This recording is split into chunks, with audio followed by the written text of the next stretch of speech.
కావాలి అని అంటే పరిశ్రమలు, పెట్టుబడులే కాదు, ఆ రాష్ట్రంలో ఉన్న టెంపుల్ టూరిజం, ఎకో టూరిజమే ఆ రాష్ట్రం యొక్క ఆదాయాన్ని పెంచడమే కాకుండా రాష్ట్రం యొక్క గుర్తింపు, గౌరవాన్ని కూడా పెంచుతుంది. ఈరోజు మనకు సంబంధించిన మిత్రులు కావచ్చు, బంధువులు కావచ్చు, చాలామంది వాళ్ళ పిల్లల పెళ్ళిళ్ళు చేయాలన్నా, శుభ కార్యక్రమాలు ఏమైనా చేయాలి అని అంటే మన ప్రాంతం కాకుండా రాజస్థాన్కో లేకపోతే ఇతర దేశాల్లోకి వెళ్ళి అక్కడ కార్యక్రమాలు చేసుకుంటున్నారు. దానికి ప్రధానమైన కారణం ఆ ప్రాంతంలో ఉండే టెంపుల్ టూరిజం, అదేవిధంగా ఎకో టూరిజం. వీటితో పాటు ఎవరిని కదిలిచ్చినా మన వాళ్ళని బెంగళూరు జిందాల్లో జాయిన్ అయినని కొంతకాలము అని చెప్పి చెప్తూ ఉంటారు. మనం ఈరోజు మందిరాలను దర్శించుకోవాలంటే తమిళనాడుకో ఇతర రాష్ట్రాలకో వెళ్తున్నాం. ఫారెస్ట్లో ప్రకృతి సహజ వనరులను చూడాలి అంటే మధ్యప్రదేశో లేకపోతే ఇతర రాష్ట్రాలకు వెళ్తున్నాం. అదేవిధంగా హెల్త్ టూరిజం విషయంలో కూడా మనం ఎక్కడెక్కడికో వెళ్ళాల్సిన పరిస్థితి. కానీ అన్ని సహజ వనరులు ఉన్న తెలంగాణ రాష్ట్రంలో ఇప్పటి వరకు ప్రభుత్వాల దృష్టి ఈ హెల్త్ టూరిజం మీద, ఎకో టూరిజం మీద, టెంపుల్ టూరిజం మీద ఫోకస్ లేకపోవడం వల్ల అద్భుతమైన ఆలయాలు ఉన్న తెలంగాణ రాష్ట్రం, అది 1000 స్తంభాల గుడి కావచ్చు, యునెస్కో గుర్తింపు పొందిన రామప్ప మందిరం కావచ్చు, లేకపోతే శ్రీశైలం కావచ్చు, రాజన్న వేములవాడ రాజన్న మందిరం కావచ్చు, ఇట్లాంటి చాలా మందిరాలు, ప్రపంచ ప్రఖ్యాతిగాంచిన మందిరాలు మన దగ్గర ఉన్నాయి.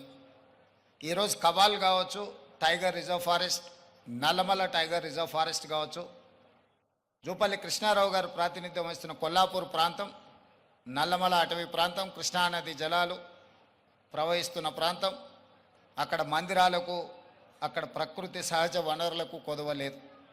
మల్లెల తీర్థం లాంటి ప్రాంతాలు మన దగ్గర ఉన్నాయి.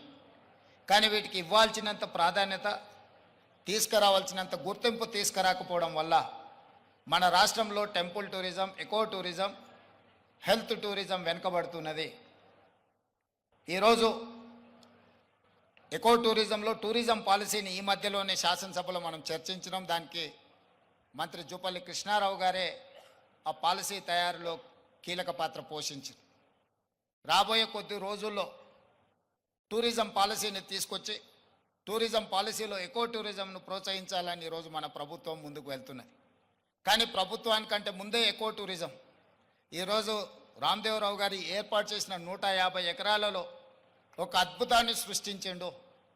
ఈ అద్భుతం వారికి ఒక్కరికి ఆదాయం తెచ్చిపెట్టేది కాదు, రాష్ట్రానికి కూడా ఆదాయం తెచ్చిపెడుతుంది, రాష్ట్రానికి కూడా గుర్తింపు, గౌరవం తెచ్చిపెడుతుంది. ఈరోజు మనం మొక్కలు కొనాలంటే గోదావరి జిల్లాలకు వెళ్ళాల్సిన పరిస్థితి. ఎవరైనా జూబ్లీ హిల్స్, బంజారా హిల్స్ లేదా ప్రముఖులు ఎవరైనా ఇల్లు కట్టుకుంటున్నారు అని అంటే గోదావరి జిల్లాల నుంచి మొక్కలు తెప్పించుకునే పరిస్థితి నుంచి ఈరోజు వికారాబాద్, చెవెళ్ళ ప్రాంతం నుంచే ఎవరు ఇల్లు కట్టుకోవాలన్నా, ఇంతకుముందు పెద్దలు చిరంజీవి గారు చెప్పారు, 20 సంవత్సరాల క్రితమే వాళ్ళు ఇల్లు కట్టుకున్నప్పుడు జూబ్లీ హిల్స్లో ఒక ప్రత్యేకమైన మొక్కల్ని పెట్టాలి అంటే రామ్దేవ్ గారి దగ్గర నేను తీసుకున్నాను. ఇది ఇంకా అభివృద్ధి పదం వైపు నడవాలి.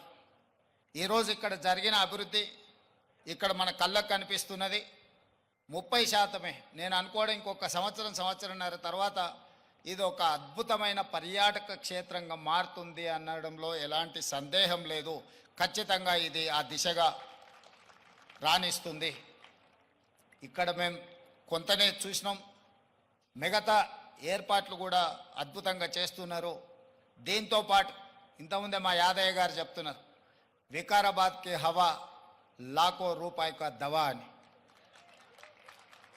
వికారాబాదులో ఉన్న అడవిని ఆనాడు నిజాం సర్కార్ మెడిసినల్ ప్లాంట్స్ పెట్టి మీకు మొత్తం తెలంగాణ రాష్ట్రంలో ఉండే టెంపరేచర్ కంటే చిరంజీవి గారు వికారాబాద్లో వికారాబాద్ అటవీ ప్రాంతంలో 2-3% టెంపరేచర్ తక్కువ ఉంటుంది. లెప్రసీ వచ్చిన వాళ్ళని వీళ్ళని తీసుకొచ్చి ఇక్కడ వికారాబాద్ ప్లాంటేషన్ అక్కడ వదిలేస్తే 2 monthsలో ఆటోమేటిక్ ఏ ట్రీట్మెంట్ అవసరం లేదు. ఇక్కడ ఉండే ప్రకృతి సహజ వనరుల వల్ల వాళ్ళకి ఆ రోగం నివారించబడుతుంది. గతంలో మెడికల్ ట్రీట్మెంట్ లేనప్పుడు ఎవరికైనా లెప్రసీ వస్తే వాళ్ళ కుటుంబ సభ్యులను ఇక్కడ తీసుకొచ్చి వికారాబాద్లో వదిలేస్తే 2-3 నెలల తర్వాత వాళ్ళని మళ్ళీ తీసుకెళ్తే వాళ్ళు టీబీకి సంబంధించి ఏ సమస్య వచ్చినా ఇక్కడ ఆ కుటుంబ సభ్యులను వదిలేసిపోతే 2-3 నెలలలోనే ఆటోమేటిక్ ఇక్కడున్న ప్రకృతి సహజ వనరులతో వాళ్ళకి తగ్గిపోయేది. అంటే ఈ ప్రాంతానికి ఒక ప్రత్యేకత ఉన్నది. అందుకే ఈరోజు జిందాల్ లాంటి వాటికి ఎక్కడికో వెళ్ళడం కాదు, ఇక్కడనే పెద్ద పరిశ్రమలకు సంబంధించిన వ్యక్తులు తొందరలోనే ఇక్కడ పెద్ద ఎత్తున ఏర్పాటు చేయబోతున్నారు వికారాబాద్ ప్రాంతంలో. మొన్ననే దావోస్లో అగ్రిమెంట్ చేయడం జరిగింది.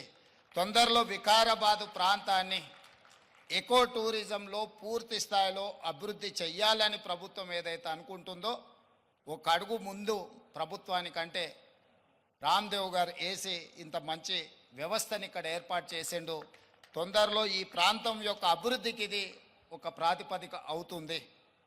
అందుకే ఈరోజు ఈ నిర్వాహకులను రామ్దేవ్ గారిని మనస్ఫూర్తిగా తెలంగాణ రాష్ట్ర ప్రభుత్వం అభినందిస్తుంది.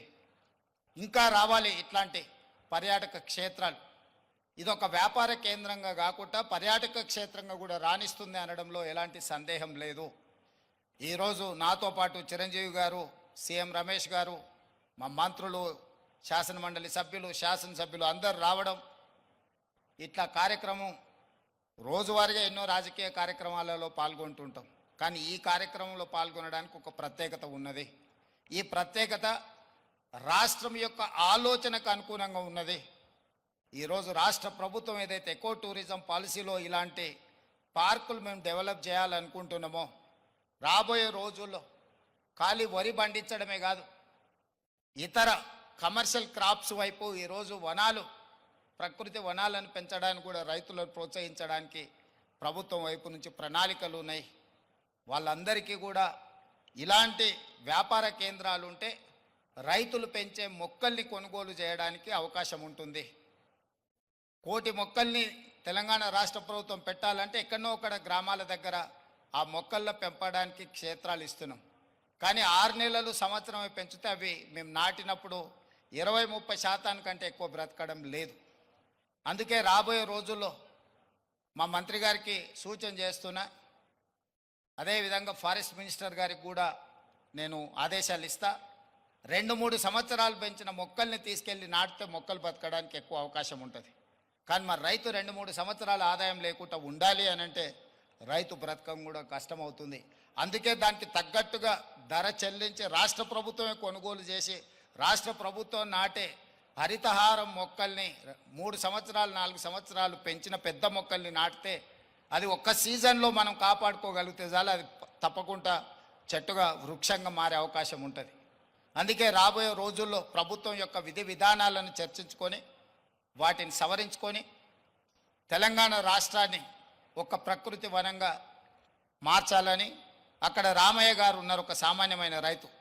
మీరందరూ వారు ఎవరో అనుకోవచ్చు. రామయ్య గారు ఆయన ఒక వ్యవసాయ కుటుంబం నుంచి వచ్చి మొక్కలు నాటే కార్యక్రమంలో భారత ప్రభుత్వం వారికి పద్మశ్రీ అవార్డు ఇచ్చింది. చిరంజీవి గారు రాణిస్తే చిరంజీవి గారికి పద్మభూషణ్ ఏ విధంగా ఒక రంగంలో రాణిస్తే ఇచ్చిండ్రో, ఒక రైతుకు కూడా మొక్కలు నాటడంలో రాణించినందుకు రామయ్య గారికి ఆ గుర్తింపు వచ్చింది. ఖమ్మం జిల్లాలో ఒక మారుమూల ప్రాంతంలో ఉండే ఒక వ్యవసాయ రైతు మొక్కలు నాటడం వల్ల పద్మశ్రీని సాధించిండు.